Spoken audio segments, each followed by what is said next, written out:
जुनून, जुनून, जुनून, जुनून।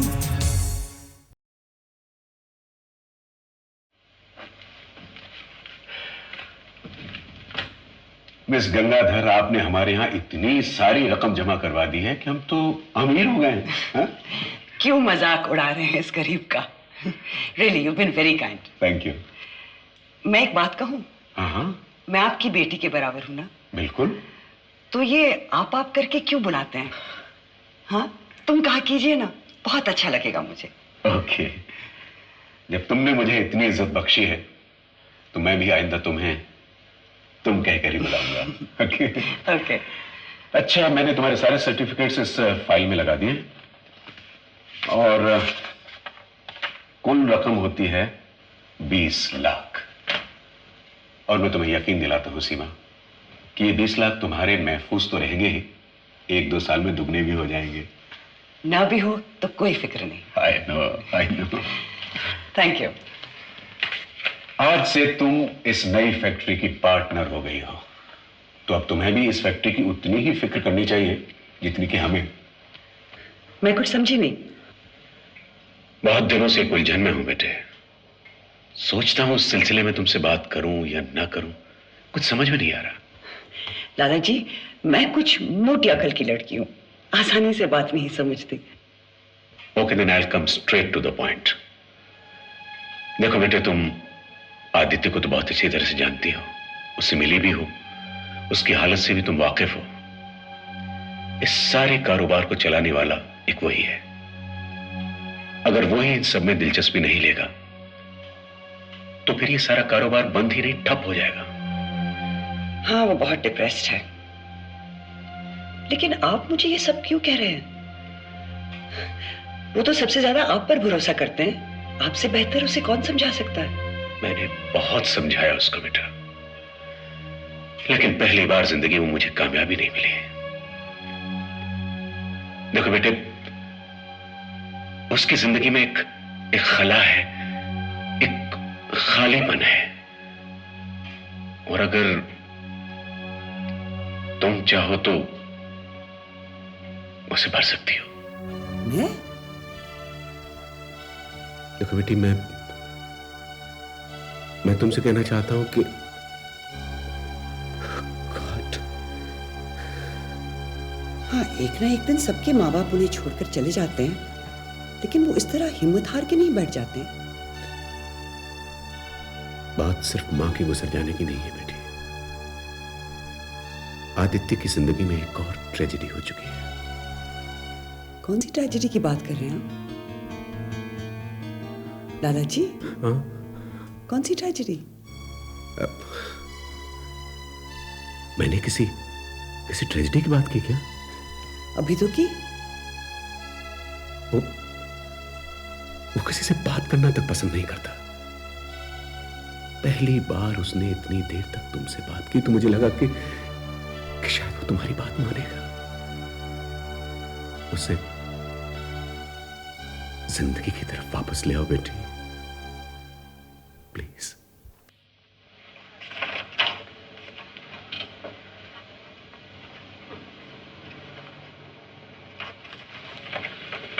मैं सूद की शरह बहुत कोशिश के बावजूद भी कम नहीं करा पाया। कोई बात नहीं, ये बिल्डिंग्स तो फाइनल स्टेज पर हैं। इनकी बाकी की पेमेंट आते ही सारे काम आसान हो जाएंगे।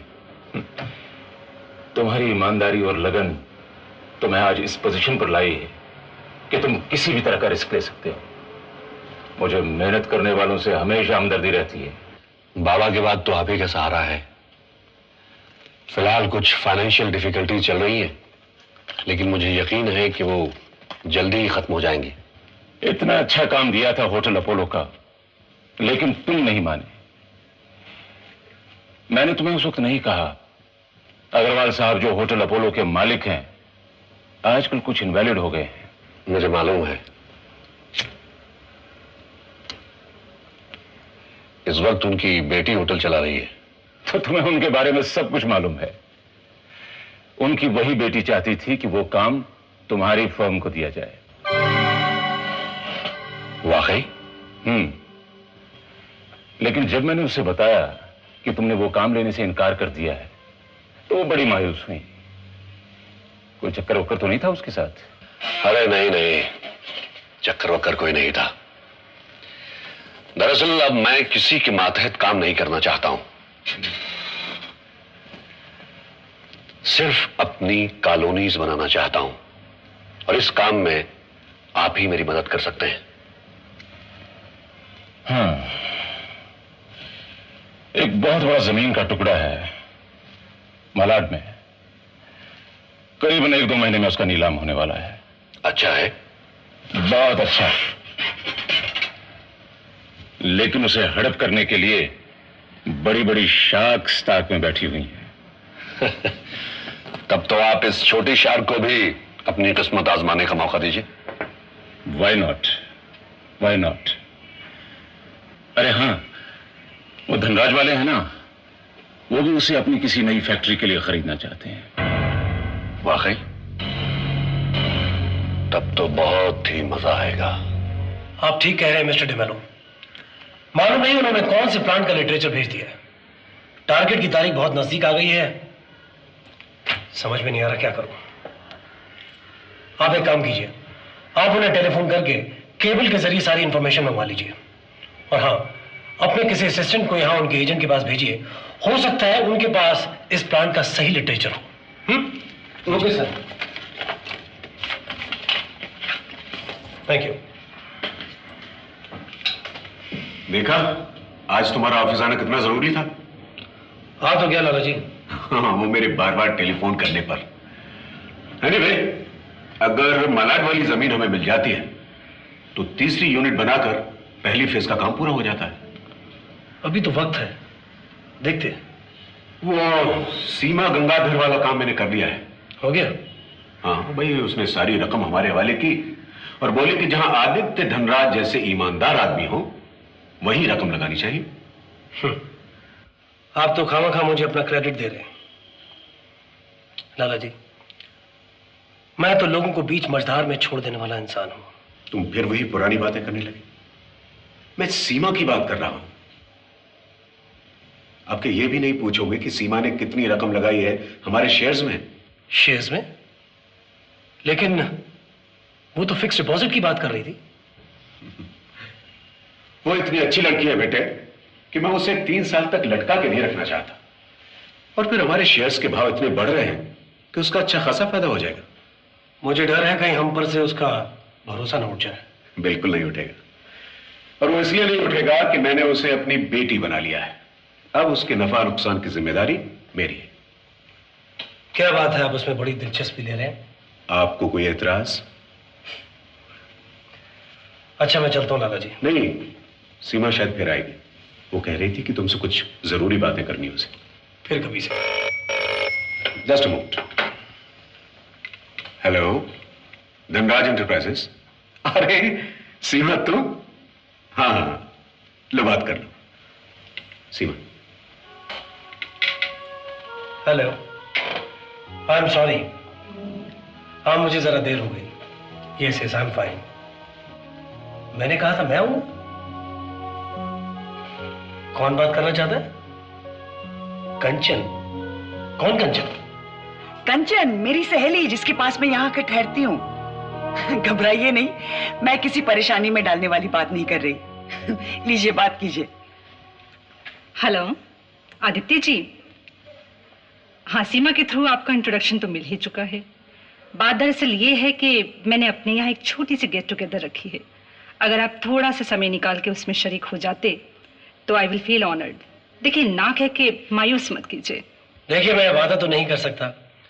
दरअसल मैं अभी कहीं जाने के मेंटल फ्रेम में नहीं हूं जी।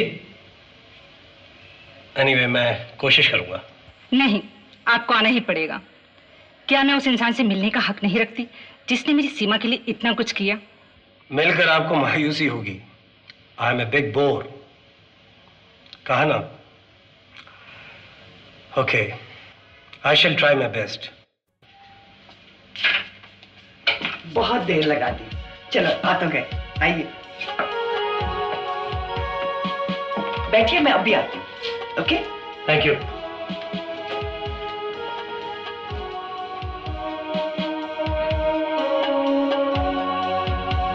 दिल्ली से कांचन के लिए खासतौर से बनाया हुआ लीची का शरबत लाई हूँ। सोचा तुम्हें भी टेस्ट कराओ। ओह सॉरी, मैंने आपको तुम कहा। No no, it's alright. दरअसल मैं इन फॉर्मेलिटीज में यकीन नहीं करती, खासतौर अपनी उम्र के लोगों से। अरे तुम खड़े क्यों? बैठो। Oh thank you.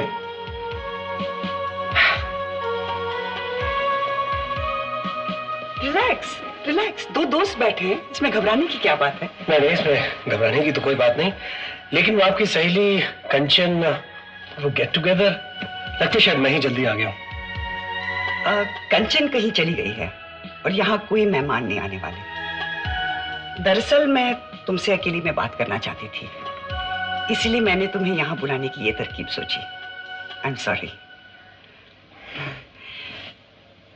आज सुबह मैं तुम्हारे ऑफिस गई थी, लाला जी के पास काफी देर बैठी रही। तुम जानते नहीं, वो तुम्हारे लिए बहुत परेशान है। मैंने पहली बार किसी बुजुर्ग की आंखों में इस तरह आंसू छलकते देखे हैं। हाँ, लाला जी मुझे बहुत चाहते हैं। उन्होंने बातों बातों में ये भी कहा कि माँ जी के गुजर जाने के पहले भी आपकी जिंदगी में कोई ट्रेजेडी हुई है। घबराओ नहीं, इसके अलावा उन्होंने कुछ नहीं कहा। कहा होता तो मैं उस हादसे के बारे में जानने के लिए इतनी बेचैन क्यों होती? प्लीज मेरे जख्मों को कुरेदने की कोशिश मत कीजिए। मैं सिर्फ उस ट्रेजेडी के बारे में जानना चाहती हूँ जिसने तुम्हें इतना हिलाकर रख दिया है। मालूम नहीं क्यों लाला जी को लगता है कि मैं तुम्हें इस डिप्रेशन से निकालने में उनकी मदद कर सकती हूँ। ये कंचन कब आएगी? देखो, बात टालने की कोशिश मत करो, मेरी तरफ देखो। कौन थी वो? कौन? एक लड़की थी ना तुम्हारी जिंदगी में। देखो, मैं इतनी नासमझ नहीं कि इतनी सीधी सी बात का अंदाजा न लगा सकूं। कौन थी वो? कौन थी वो? कौन थी वो? कौन थी वो?